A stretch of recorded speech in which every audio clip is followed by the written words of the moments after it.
Hey everybody, Dave Hagan here. Today we're going to talk about wants versus needs. That's today on the Financial Wellness Podcast.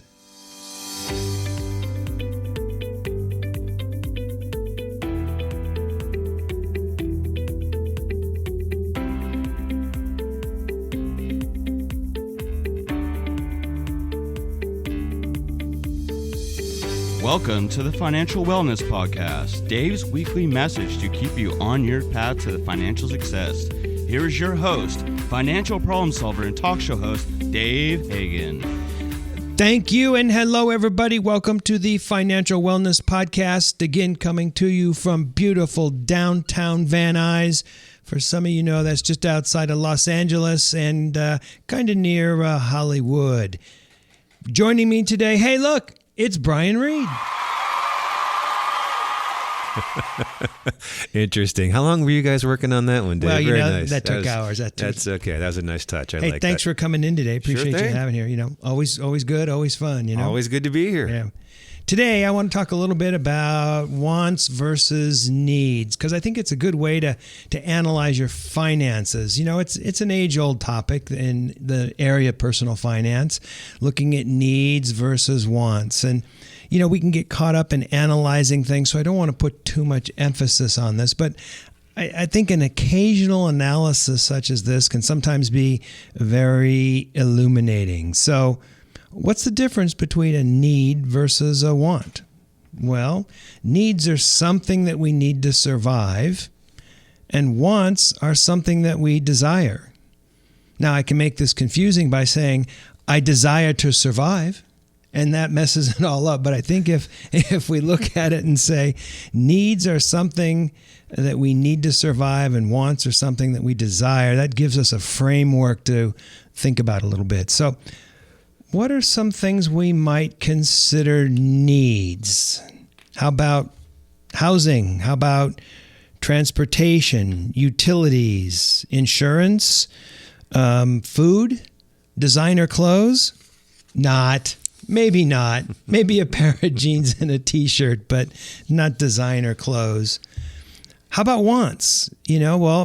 Basically wants are almost anything else, but things like wants might be, designer clothes, entertainment, travel, maybe, lattes and drinks and dinner out. Just something to think about. And it occurred to me as we were getting ready to do the show, Brian, that it's not the same for everybody. Some people might have something that's a want, and for other people it might be necessarily a need, Like I was thinking for years, realtors had these really big, comfortable cars, these big old Cadillacs, that used to go like a boat down the road. They had the big fins and the really cushy seats. It was like a couch. And of course, now we look at that and we go, what's up with that? But that was a thing for a while. And a car like that certainly sounds like a want, something that's not that necessary. But check this out. In the olden days, realtors used to drive clients around a lot to a lot of properties, and they wanted them to be comfortable when they're driving them around. They wanted it to be easy to get in and out of the car, and they wanted them to feel like, they were Mr. and Mrs. Megabucks buying maybe a little bigger house than they should. And so this was kind of like a sales tool. So maybe to a realtor back in the day, it was more of a need than a want. Real estate's a lot different now. People just look at stuff on, Zillow and Redfin and all that, and they can kind of see what they want. But another example, season tickets to the Lakers. The Warriors. The Raptors. How things change, huh? And that sounds like a want. But, if a person was a sports agent, I guess it could actually be seen as a need.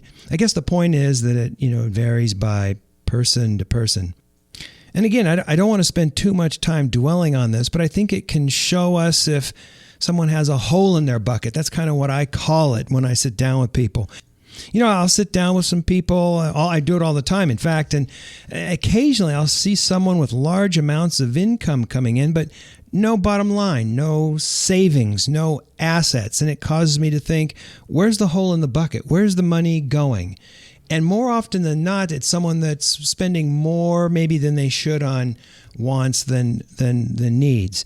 A lot of times there's a huge dislocation between the two. I mean, some people spend a huge amount of money on great cars. I've seen people spending, gosh, I had one time I saw a guy spending like $1,800 a month on a car. I mean, I can't imagine.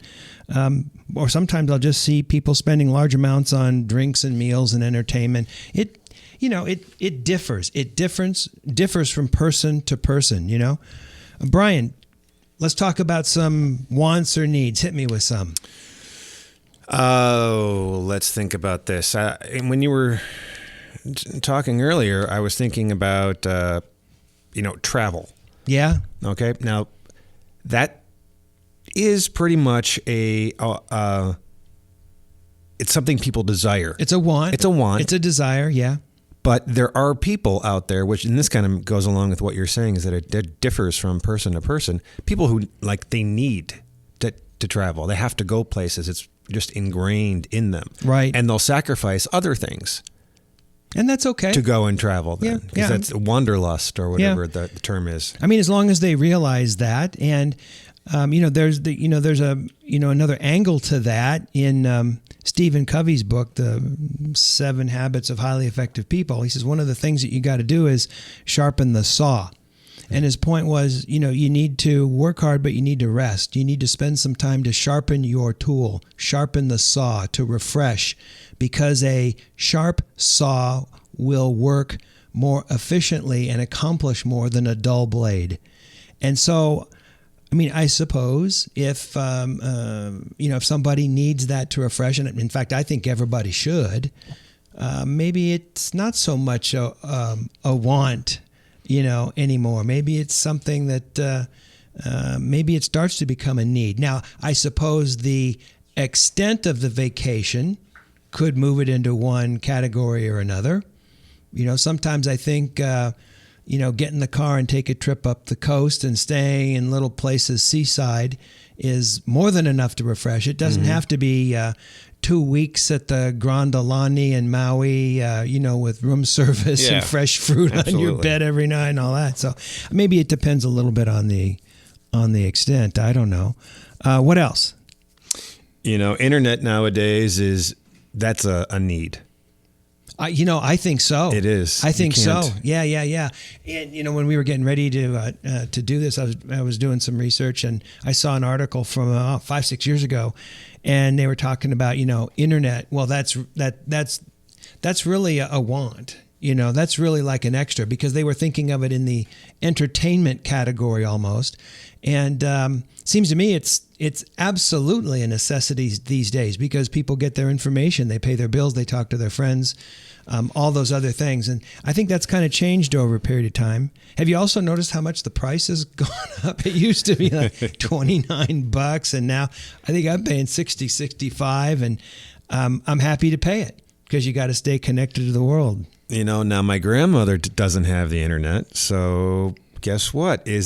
You don't need it to survive. Yeah. You theoretically could go to the library when you needed to use a computer. Yeah. You could call people on your phone. Maybe you could look at the internet only through your phone. What if you just had an unlimited data plan? Yeah. No, so true. So true. Remember when people used to dial up and would go beep? Oh, gosh, yeah. I mean, no, Dave. What are you talking about? Before our time. I don't remember that. Oh, man. I remember in our office, we were looking at stamps.com so we could print out stamps rather than using a postage meter and running to the post office every couple of weeks. And when we realized that stamps.com, you really need to be connected to the internet, and they wanted a full-time on the internet connection, we went, oh, that's too futuristic. That's too expensive. We were looking at it as a want and not a need. And now it's like, if the internet goes down, if the building goes down, everyone starts running around wringing their hands. They don't know what to do, We don't have a Wi-Fi signal. Yeah. What about a Tesla, dude? I was going there. I knew you were going there. Is that a want or a need? Dave, for you, it is a need, okay? But for the rest of the world, it's just a want, okay? Get over it, buddy. Oh, man.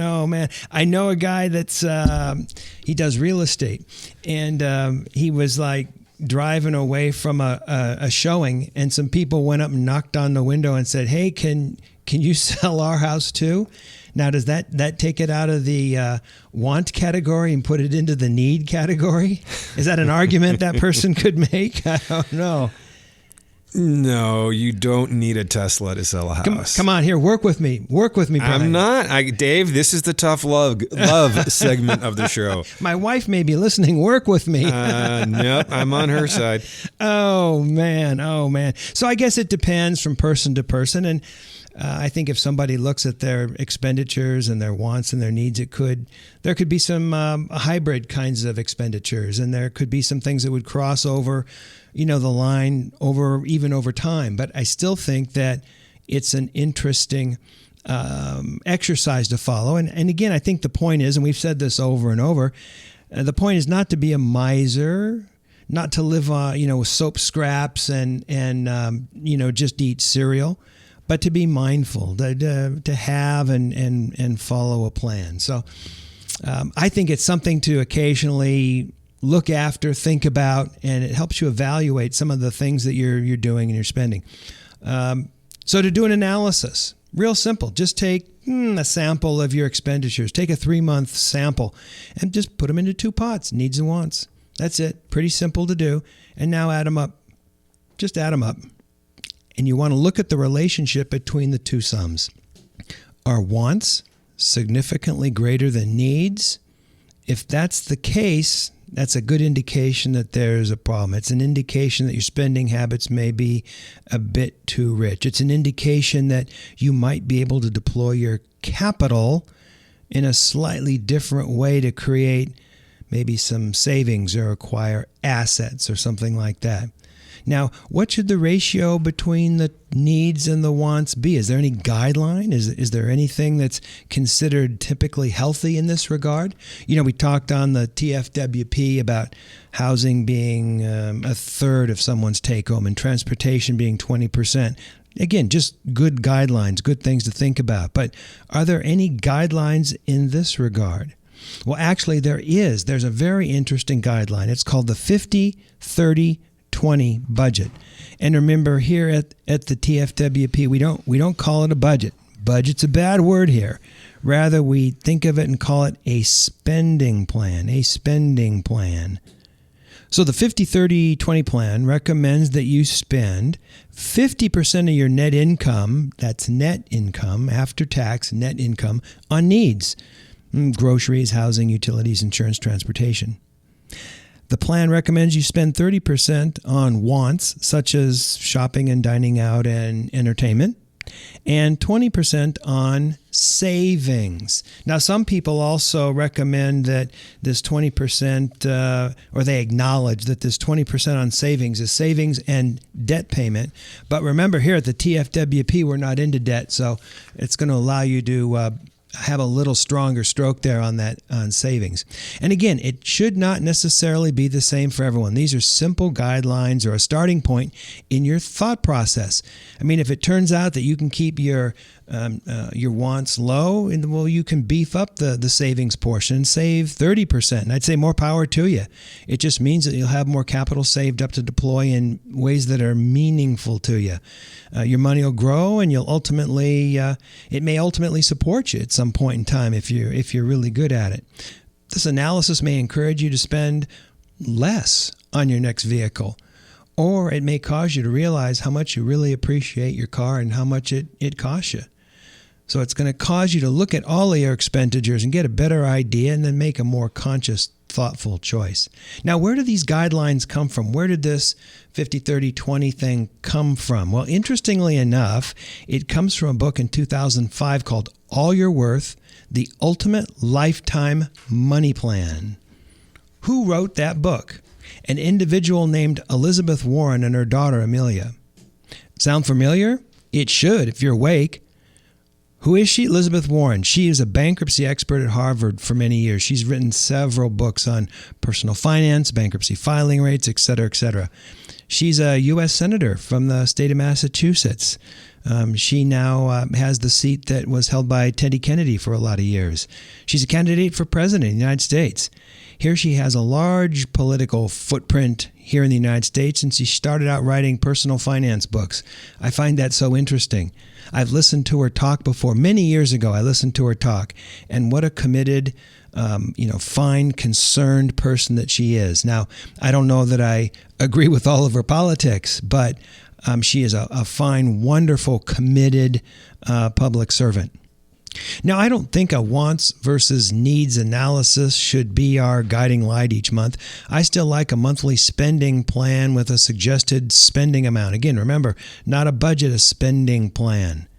However, a wants versus needs analysis is good to help you determine what should be in each of your monthly spending categories. It helps you determine what's important to you. It helps you determine that you've got ratios that are in line with your goals and your thought process. Now, some people do this differently, but that's how I would do it. Where I find this analysis particularly helpful is when I'm checking out at the Home Depot and I see, right by the cash register, a pair of orange gloves.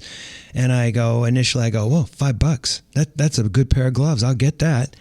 But I pause for just a second and I say, is this a want or a need? And it helps me make better and less impulsive purchases. But again, that's just me. An interesting thing to do is to walk through the store like a general merchandise store and look at stuff and go, is that a want? Is that a need? Is that a want? Is that a need? Might it be different for other people? It just helps you evaluate, what you want to spend your money on, how you want to deploy your capital. Do you like that term, Brian, deploy your capital? Deploy your cap. I do like that. Yeah, you know who I got that from? Who? I stole it. I stole it from Warren Buffett. I'm sorry. He was talking about deploying the capital in his funds, and I'm going, that's an interesting way to talk about your money. Anyway, so in closing, it seems to me that wants versus needs is an interesting concept. It's a worthwhile analysis to occasionally go through, help you keep things kind of in balance, keep things in line. Just add up 90 days of expenditures, put it into 2 accounts, see what you come up with. You might be surprised. You might think you need to make some changes, or you might even be ready to give yourself some self-congratulations. Well, that's all I've got to talk about today. That's a wrap. This is Dave Hagan, and you are listening to the Financial Wellness Podcast. You've been listening to the Financial Wellness Podcast, Dave's weekly message to keep you on your path to financial success. If you have a question that you would like Dave to answer on the podcast, go to thefinancialwellnesspodcast.com. You can leave an audio message with one click of a button or type your message into the question box. Either way, it's sent right to Dave's phone. As an additional bonus, each month, Dave will randomly draw from the submitted questions and pick the winner of a free 1-hour personal conversation with Dave to help you achieve your financial goals. Don't forget to subscribe to the podcast so you receive the new episode notifications. Let's listen in now as Dave answers some emails. Brian's got some emails over there. What do you got for me, Brian? All right, here we go. We have a question from Steve. He writes in, Dave, I'm single, have a graduate degree, and am 28 years old. I also have $80,000 in student loans I incurred to get my graduate degree. I'm making the payments, but just barely right now. I've got several friends who have got loans as well, but they're not making any payments anymore. They're actually counting on one of the candidates for president getting elected who will forgive student loans. Can that really happen? Should I just stop paying? What do you think? That's Steve. Wow, Steve, first and foremost, my thought is don't count on the politicians to bail you out. In fact, don't count on the politicians to do the right thing, because there's so many pressures on the politicians and there's so many reasons that they do the things that they do that you can't count on them to bail you out. If it doesn't happen, your loans are going to be delinquent. They will have accelerated. They will have grown, and you'll be in deep doo-doo. And your friends are probably in the deep doo-doo because they've got these big growing balances that they owe. And if that stuff doesn't get forgiven, they're going to have to pay an even larger amount. And they may not look like they're dealing with it now, and if they're not, they're going to deal with it in the future, because if these loans aren't forgiven, someone's going to knock on their door one day and take their paycheck, or take their tax return, or do so many of the other things that the student loan folks then can do. And I also don't think that whatever solution they come up with, I mean the politicians, I don't think it's going to be just like someone's going to snap their finger and like, oh, student loans are gone. It's more than $1 trillion. That's a lot of money just to forgive. And then we've talked on the podcast, what about the taxability of the forgiven debt? And then what's going to happen to the federal government where, there's more money that's not going to be repaid? I just don't think it's going to be quite that easy. I think it'll probably be part of some maybe bankruptcy protection, or maybe, some other process where it'll be forgiven over some period of time in exchange for service or working in a particular industry, or I don't know, something like that.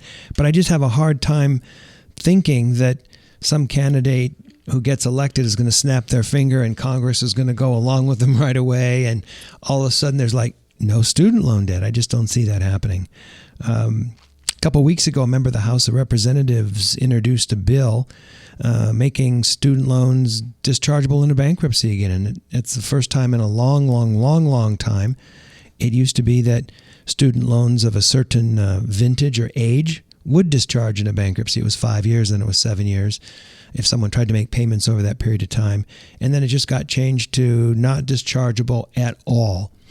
And I think it would be, too bad that if the only way to get those loans forgiven was through a bankruptcy, but I think a lot of people would probably do that, especially if they don't have assets, to make those loans go away, because they're growing at 6, 7, 8, 9%, which means that it's doubling by definition every 10 years, and it's just getting worse and worse and worse. But Steve, I really don't think you can count on the politicians to do the right thing. And I know that if it does come to pass and you've been paying and your friends haven't, you're going to kind of feel like the chump who paid, and you could have saved all that money. But if it doesn't come to pass, you are going to be just hanging out there in the wind, and that's not a good thing. So keep paying it, do the best you can. There's some places that will actually help you refinance your loans, and if those numbers pencil out, if that's a good deal, you might look at that.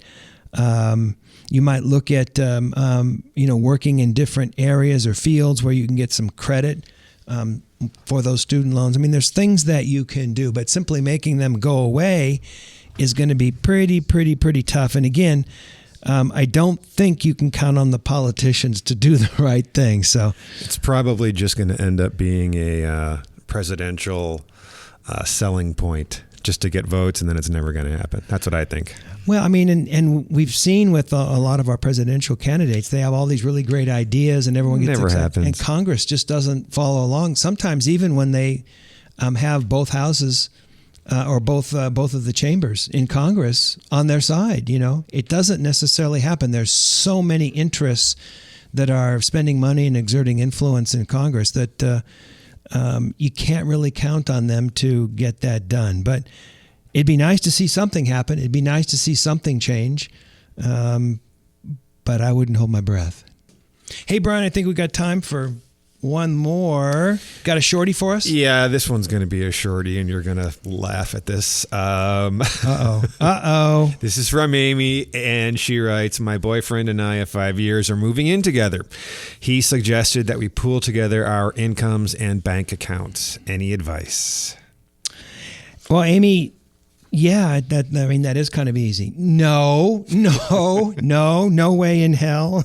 No, don't do that, this just has, accidents written all over it, it seems to me. And I don't know you. I don't know your boyfriend. I don't know what's going on. But, wow, wait till you get married and you have a legal commitment. Otherwise, your money could get dissipated. If he's suggesting that you pool your incomes and bank accounts, is he going to manage that? Is he going to take care of that? Are you going to see where your money's going, for that matter? Again, I don't know you, Amy, but is he working? What are you guys pooling? I don't know. Are you pooling equally? And this just looks like a lot of problems. And, when you break up and you guys have acquired some things, maybe, it's going to be good to have benefit of some state law, some divorce law to help to pull you things apart. Otherwise, you've just got this informal handshake sort of agreement, lack of commitment kind of thing. And I just think you're going to have all sorts of problems with that. At least have a separate side account with some emergency fund money in it or something like that. But man, I wouldn't do it. What do you think, Brian? Yeah, no. Definitely do not pool your resources yet. You're not a couple. You're a couple, fine, but you're not married.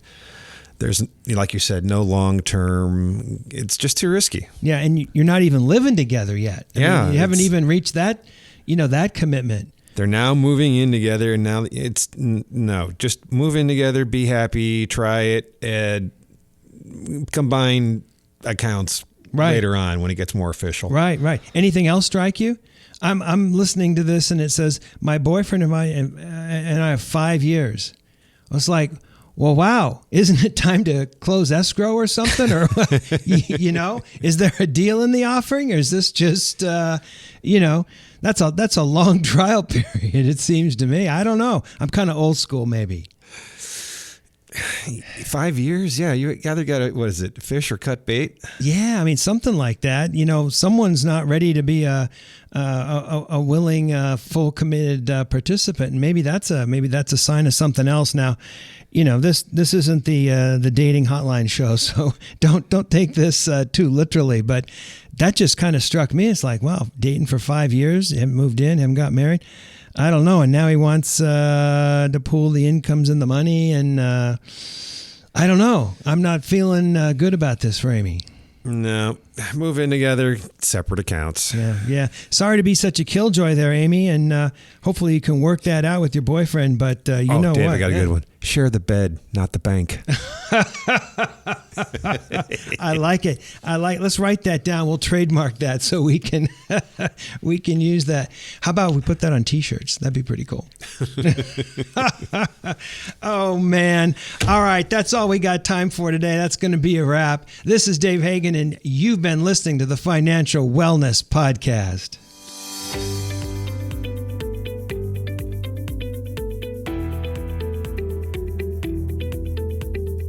You've been listening to the Financial Wellness Podcast, Dave's weekly message to keep you on your path to financial success.